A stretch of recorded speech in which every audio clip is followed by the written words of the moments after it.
por volta dos 9 anos, quando eu comecei a escrever, e era poesia mesmo que eu escrevia, na realidade eu queria eternizar aquilo que eu estava vivendo, assim como eternizar os sonhos que eu ainda não estava ainda vivendo. Então aquilo que ainda não estava acontecendo, eu traduzia em versos, punha debaixo do meu travesseiro, e quando eu acordava no outro dia eu ficava em paz, que eu falei, Deus leu, está sabendo, e é questão de tempo as coisas se alterarem.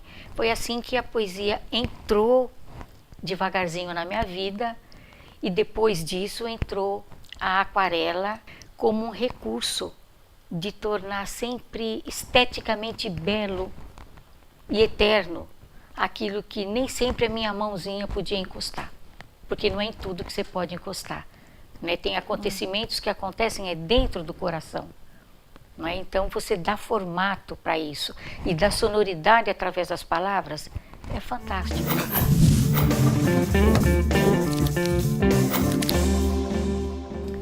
O descompasso entre a vida e os tempos atuais tem tornado os seres humanos totalmente desequilibrados, perdidos e o pior, né, acumuladores de emoções, que se traduz geralmente em dores, muito rancor, muita tristeza, todo tipo de lixo emocional que a gente pode imaginar. E isso acaba culminando nas nossas doenças físicas, nas nossas doenças psíquicas e na destruição em massa da vida das pessoas, de famílias, de filhos que se perdem e tantas outras coisas. A gente se vê num vale profundo, no meio de tanto acúmulo, e na grande maioria das vezes a gente sequer se dá conta e percebe o efeito que isso provoca no nosso meio, entorno, com as outras pessoas.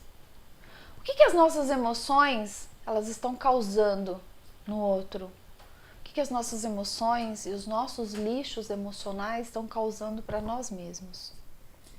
Com base em todas essas perguntas, em tantas coisas, né, que às vezes a gente fica aí às voltas com tantas perguntas sem saber respostas, a gente, no Sofá com Ela, a produção foi buscar uma pessoa muito bacana para falar com a gente sobre isso. Ela é uma querida e eu gostaria de apresentá-la da seguinte maneira. Maria do Céu Formiga é uma mulher inspiradora que se diz respeito à vida, com relação à sua família, com o amor que ela dedica ao próximo e o que ela derrama na vida das pessoas.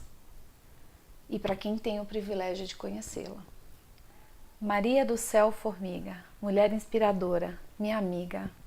Que delícia, obrigada por você receber no Sofá com Ela, aqui no cantinho mais especial que você tem na sua vida, que eu sei que é o lugar onde você cuida das pessoas.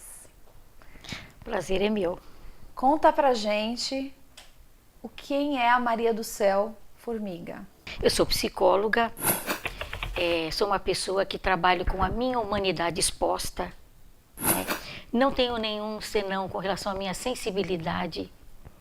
Eu trabalho no consultório, aqui onde você está vendo. Eu atendo adultos e casais. Eu já fui professora universitária, pedi afastamento, já dei aula na PUC, Belas Artes, metodista. Trabalho com o ser humano por paixão. Eu acho que o psicólogo, ele é um pouquinho além de um decorador de interiores, não é? Ele é uma pessoa que está instrumentalizada para fazer essa viagem pelo mundo de dentro. Eu escrevo desde os 9 anos de idade. Comecei a escrever em papelzinho que embrulhava pão, porque por mais estranho que pareça, eu já fui uma pessoa muito introvertida. É difícil de acreditar. Maria. Mas já fui muito introvertida. Então eu escrevo desde os 9 anos de idade, tenho alguns livros publicados, sou aquarelista, gosto de pintar, gosto de contemplar as belezas escondidas, as coisas delicadas. Essa, eu acho que é uma forma de eu me apresentar. Mas eu diria que tudo isso é só um pano de fundo não é? Eu sou um ser humano simplesmente sensível, como você também é, que eu sei, não é?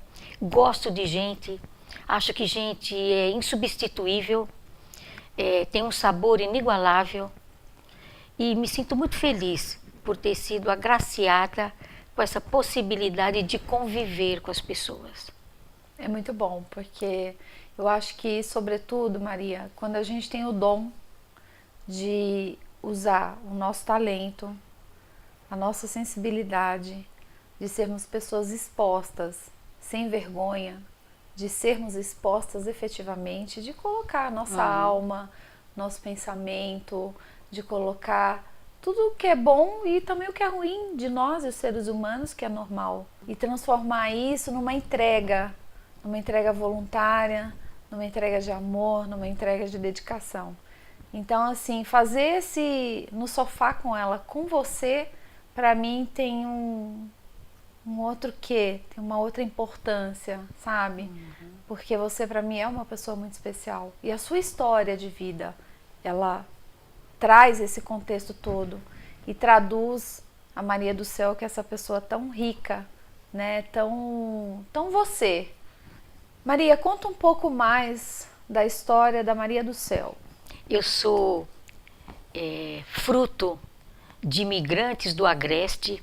Minha família é do Nordeste, que veio para São Paulo, e eu aprendi a conviver com a simplicidade da vida. A minha família era composta meu pai, minha mãe, eu e meu irmão, mais velho do que eu.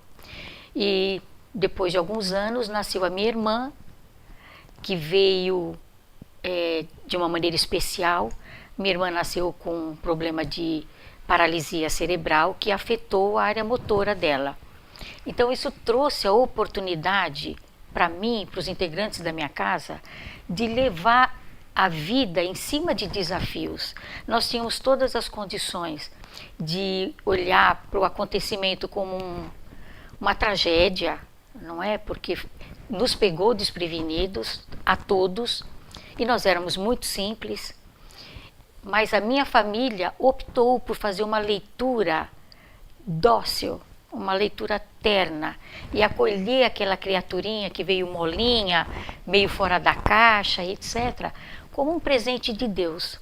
E isso nos condicionou a extrapolar os nossos limites. Então meu pai, ele se tornou um expert em construir cadeiras especiais para minha irmã, mobília especial, meu irmão fazendo exercício, minha mãe customizando roupas para que ela pudesse se locomover melhor e tudo mais.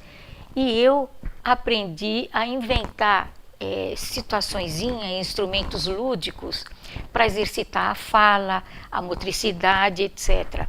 E isso foi, eu lembro disso, isso acompanha a minha história de uma maneira muito boa, porque me condicionou também a encontrar essas delicadezas escondidas e a vibrar muito com a evolução das pequenas coisas. O diagnóstico dela pelos médicos, eu lembro de a gente ter conversado em outros momentos, o diagnóstico dos médicos era o pior possível, que ela ia ser uma criança com uma pessoa com uma vida totalmente vegetativa, né? Sim, o diagnóstico ela fosse, ao longo dos tempos, ela não fosse evoluir, pelo contrário, ela fosse enrijecer e tudo mais.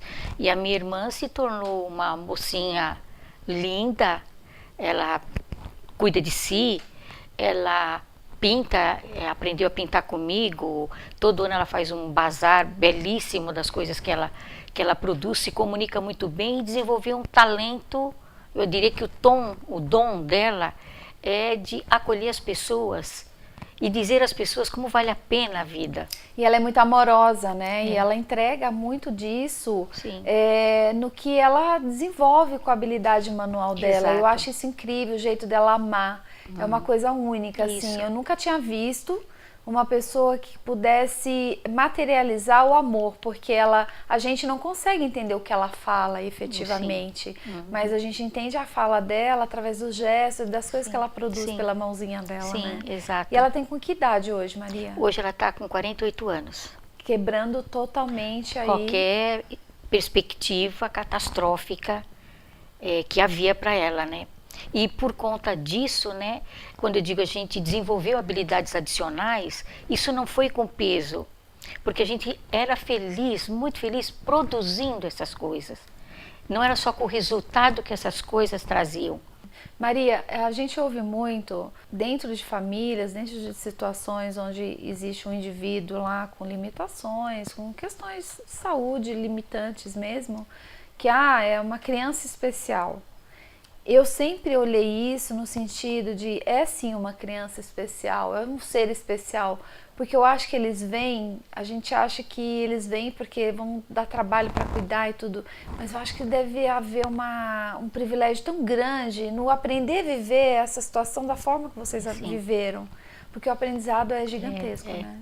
E é interessante, né, porque esse aprendizado, ele não fica só em você, ele é multiplicado. Por exemplo, eu tive oportunidade na minha vida profissional de multiplicar isso em diferentes cenários. Então, eu pude aplicar isso com os pais cujos filhos, que são adultos, pais e irmãos, cujos filhos adultos, sendo especiais, estavam no Centro de Solidariedade do Estado de São Paulo. A Faculdade de Belas Artes havia montado lá oficinas de arte para esses jovens, não é, que tinham problemas de motricidade, problema intelectual e etc, etc. E os pais não tinham discernimento para valorizar os produtos que aqueles filhos faziam. E eu pude desenvolver um trabalho de conscientização desses pais sobre a importância do afeto, do reconhecimento. E no meio dessa trajetória com esses pais, eu pude perceber que os irmãos precisavam também, não é? Porque nem sempre a família tem esse nível de consciência tão bem elaborado que consegue abarcar e acolher todos os integrantes, não é? Então, eu vi muitas famílias cujos outros filhos, não é, que eram irmãos daquele que era especial, ficavam meio alijados ao contexto da família. Então, pude multiplicar isso é perfeito, né? Porque a demanda que se tinha com essa criança especial era tão grande que às vezes ou o segundo filho ou os demais ficavam à margem dessa relação toda. Então, o que você fez com esse projeto na Belas Artes foi simplesmente unificar a família e trazer todo mundo para o contexto de serem únicos, independente da circunstância que tivesse ali de um indivíduo com uma necessidade mais especial, né? Isso. Muito bom. E isso em diferentes cenários. No CRAME, né, no Centro Regional de Atenção aos Maus Tratos na Infância, num projeto que era chamado Na Casa do Meu Pai, que cuidava de filhos cujos pais estavam no cárcere, o pai e a mãe, ou os dois. E era onde você fazia o cuidado de todas essas crianças que os pais estavam em cárcere cumprindo pena por algum... Isso. Perfeito. Então, a experiência, né, e mais a minha formação, porque eu fiz formação em psicologia, então isso te dá instrumentos para ter uma compreensão bem razoável. Eu não diria perfeita, não é? Mas bem razoável. Na Casa do Meu Pai, Maria? Na Casa do Meu Pai, porque esses meninos não tinham casa. Eles estavam numa casa, não é? Que essa instituição falava que era a casa de Deus. Entendi. Por isso. Que era na Casa do Meu Pai. E como eu dava supervisão na Metodista para os alunos de psicologia, eu levava os meus alunos comigo para fazerem este trabalho e multiplicar essa experiência. Eles iam a campo como se fosse um estágio mesmo. Exato. Muito bom, muito bom.